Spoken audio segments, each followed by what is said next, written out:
हिंदुस्तान नौजवानों की सबसे बड़ी आबादी वाला देश है और यहाँ नौजवान संभावनाएं तलाशता है, लेकिन दुर्भाग्य से नौकरियां नहीं मिलने से और पेपर लीक की बढ़ती घटनाओं से नौजवानों के अंदर बहुत भारी निराशा है। छात्र राजनीति चाहते हैं। हमारे शिक्षा मंत्री जी निश्चित रूप से मेरी इस बात पर ध्यान भी देंगे।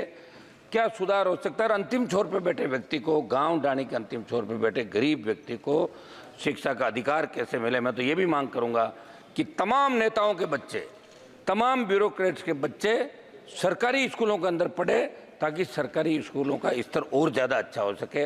आप तो जानते हैं कई जगह स्टेट, कई जगह देश सीधा नियंत्रण राज्य सरकारों को होता है, लेकिन शिक्षा के क्षेत्र में हमें और ज़्यादा आवश्यकता है बातों के अलावा धरातल पर काम करने की।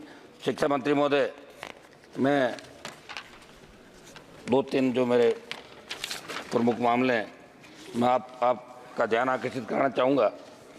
भारत के सरकारी स्कूलों में लगभग 8.4 लाख शिक्षकों की कमी, पद खाली है। ये संख्या अत्यंत चिंताजनक शिक्षा की गुणवत्ता पर प्रतिकूल प्रभाव डालती है। प्राथमिक स्तर पर शिक्षकों की कमी है। प्राथमिक शिक्षा किसी भी छात्र के शैक्षणिक जीवन का आधार होती है।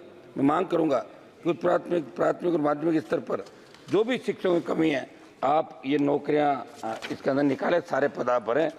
शिक्षक छात्र अनुपात, समझ महोदय, कई सरकारी स्कूलों में एक शिक्षक पर 60-70 छात्रों के ऊपर एक शिक्षक, जबकि आदर्श रूप से संख्या 30-35 होनी चाहिए। इससे शिक्षकों के लिए व्यक्तिगत रूप से छात्रों में ध्यान देना संभव हो जाता है। कई स्कूल में 10-20 छात्रों पर 4 से 5 शिक्षक लगे, जो नज़दीकी ट्रांसफ़र कर लेते हैं, जो पावरफुल होते हैं शहर के नज़दीक ट्रांसफ़र कर लेते हैं, और एक स्कूल में 5-5, 7-8 लग जाते हैं जहाँ आवश्यकता नहीं है। तो इसके अंदर भी आप इस नीति के अंदर लाएंगे, ऐसी असमान व्यवस्था का प्रतिकूल प्रभाव पड़ता है। कोविड-19 के अंदर जब लॉकडाउन में स्कूल बंद हुए तो शिक्षा को ऑफलाइन मोड से ऑनलाइन मोड में कर दिया। इसका असर पूरी शिक्षा प्रणाली पड़ा कि जो लोग ऑनलाइन शिक्षा का उपयोग कर सकते थे वो जुड़े रहे, लेकिन कितने ही बच्चे ऐसे थे जिनका अभिभावक सामाजिक आर्थिक परेशानी के चलते अपने बच्चों को ऑनलाइन कक्षाओं में समायोजित नहीं करा सके। शिक्षा मंत्री जी, ग्रामीण और पिछड़े इलाकों में शिक्षा का स्तर अत्यंत चिंताजनक है। वहाँ के बच्चों को अच्छी शिक्षा और आवश्यक संसाधन नहीं मिल पा रहे। इससे समाज में समानता बढ़ी। अतः में शिक्षा के क्षेत्र में नवाचार, तकनीकी विकास बढ़ा देने की आवश्यकता है। हमारे छात्र वैश्विक स्तर पर प्रतिस्पर्धा कर सके। मंत्री जी, मेरे राजस्थान यूनिवर्सिटी सहित जिन विश्वविद्यालयों को यूजीसी से ग्रांट मिलता है, विगत 4 सालों से उनका ग्रांट बाकी, आप उनका ग्रांट दिलाने के दिशा निर्देश जारी करें। एससी, एसटी, ओबीसी की जो छात्रवृत्तियाँ देश के अंदर बाकी है तमाम वो चालू करें। एससी, एसटी, ओबीसी का जो बैकलॉग है उसको भी भरा जाए। आरक्षित वर्ग का मैं आपको बता दूं साहब एक डाटा, समानता की बात सरकार करती है, लेकिन 1 अप्रैल 24 तक देश के केंद्रीय विश्वविद्यालयों के शैक्षणिक पदों में एससी वर्ग के 736, एसटी के 466, ओबीसी के 1446 पद रिक्त पड़े। वहीं गैर शैक्षणिक पदों में यह आंकड़ा क्रम से 1466, 914, 1960 है। मेरी मांग है कि दिल्ली यूनिवर्सिटी सहित देश के तमाम केंद्रीय संस्थानों में आरक्षित वर्गों के लिए जो पद नियत किए गए उन्हें जल्द से जल्द आरक्षित वर्ग के अभ्यर्थियों से ही रिक्तियाँ भरी जाए।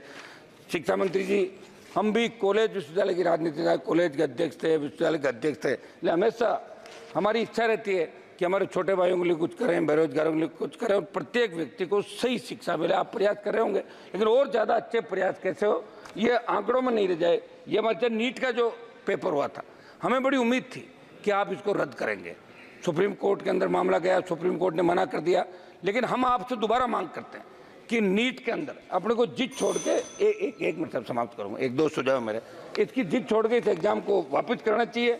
और जो एनटीए इस एग्जाम को करा रहा है, 1.33 करोड़ इस साल लगभग 50 लाख छात्रों की परीक्षा कराने वाली नेशनल टेस्टिंग एजेंसी मैज एक रजिस्टर्ड सोसाइटी है, 14 अफसरों के भरोसे चल रही है। इसलिए मैं मांग करूंगा कि पूर्व की भांति आप ये इसके जो एग्जाम कराते एजेंसी इसकी बदले दिल्ली के अंदर कोचिंग संस्थान के अंदर जिस तरह 3 छात्रों की मौत हुई, सदन के अंदर भी चर्चा हुई, आपने कमेटी बना दी।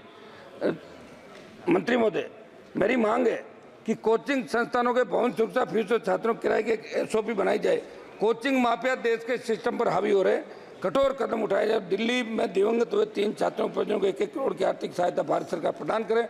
आंदोलित छात्रों के साथ शिक्षा मंत्री जी खुद बात करें।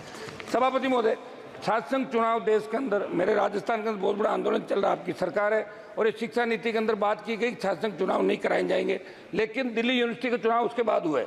मेरी मांग है कि राजस्थान में भी छात्र संघ चुनाव कराए, आप वार्ता करें अपनी सरकार को निर्देश से, छात्र संघों के माध्यम से अच्छे नेता इस देश को मिले, हम लोग भी छात्र संघों के माध्यम से आए, आप भी आए।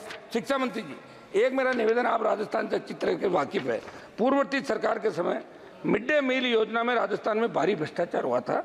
सहकारिता विभाग, शिक्षा विभाग, मिड डे मील, लेखा विभाग तक केंद्रीय सहकारी संस्थाओं कार्मिकों की भूमिका इसमें शामिल थी। मनी लॉन्ड्रिंग की आशंका को लेकर ईडी ने वहां छापेमारी की, चेती कंपनी को मनमर्जी से टेंडर दिए गए। एक सरगना कमलजीत सिंह राणावत, जिसे आंगनबाड़ी केंद्र में घटिया फर्नीचर सप्लाई में गिरफ्तार किया जा चुका था, उसकी भूमिका भी इसमें शामिल थी, क्योंकि इसमें 60%। धन्यवाद माननीय सदस्य, धन्यवाद। प्लीज कंप्लीट करिए, कंप्लीट करिए। राशि केंद्र की होती है। 3 IAS अफसर जिनके नाम आप मांग करें, मुक्तानंद, भंवरलाल, मोहनलाल, वे कॉन्फेड के तत्काल निदेशक VK वर्मा सहित 40 लोगों के खिलाफ ऐसी में राजस्थान सरकार से FIR की अनुमति मांगी। मेरी मांग है इस संदर्भ में भारत सरकार एक FIR CBI में दर्ज कराए, जांच कराए, क्योंकि राजस्थान की पूर्ववर्ती सरकार को। माननीय सदस्य श्री मणि जायसवाल जी, समाप्त कर रहा हूँ सर, 1 सेकंड, मेरा आखिरी वाक्य है। मेरी मांग है कि राजस्थान के पूर्व शिक्षा मंत्री के फैक्ट्री पर इस मामले में ईडी की रेड हुई, क्योंकि मिड डे मील का वितरण स्कूलों में होता है और 60% राशि आपकी है।